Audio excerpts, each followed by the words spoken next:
let's begin the installation process. We like to begin with the chainstay piece, and this part right here is going to fit underneath your bottom bracket. Now you can leave your rear derailleur attached, or you can remove it and slot it inside this piece once we've got it on the bike.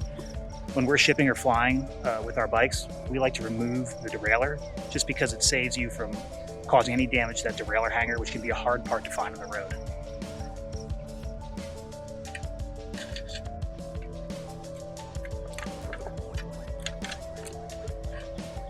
So once you've got it in, you just fold these two flaps over. You're going to use 2 of the Velcro strips to secure it.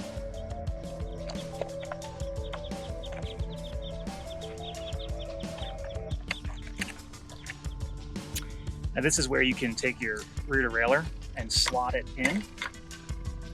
Then you can cover it with the Seatstay piece. Now on this piece, I've got a larger bike, a size 57, so I'm going to use up this whole Seatstay piece. If you have a smaller bike or dropped seat stays, like on some of the new Aero bikes, you can trim at these perforations or simply fold.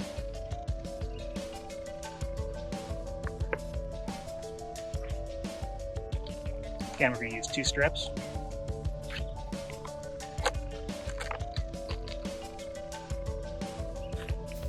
All right, next piece is the seat tube. This cutout is going to go right where your front derailleur is. And again, you can trim at any of these lines depending on how long your seat tube is, or you can simply fold if you have multiple size bikes you'd like to use this product with.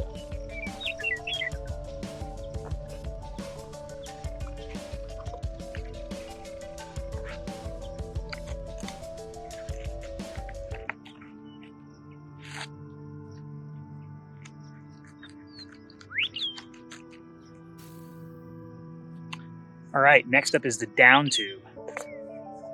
You'll notice on this piece we have some extra perforations that can be trimmed depending on what shape your water bottle cage is, and if you'd like to wrap it around that for a little additional protection.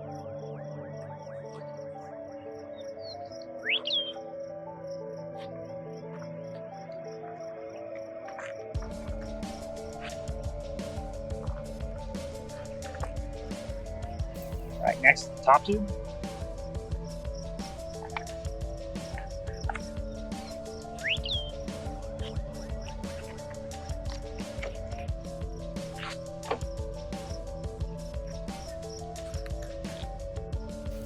All right, so next up is the fork. This piece is actually directional. You can place it in this direction if you have a rim brake bike, or you can simply flip it if you have a disc brake bike.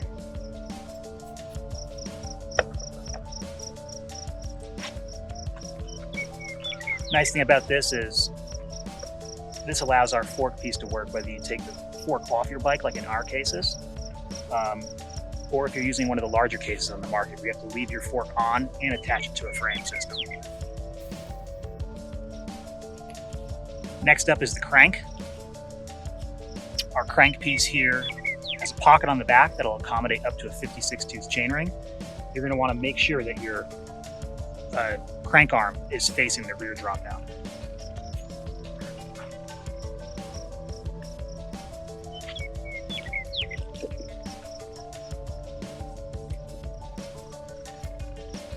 Last but not least, the seat post. If you have a integrated seat post or you want to leave your seat post in for whatever reason, you can mount it while it's on the bike.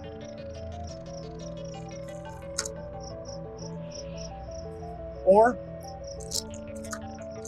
you can remove your seat post, slide it on set. We're all set to go.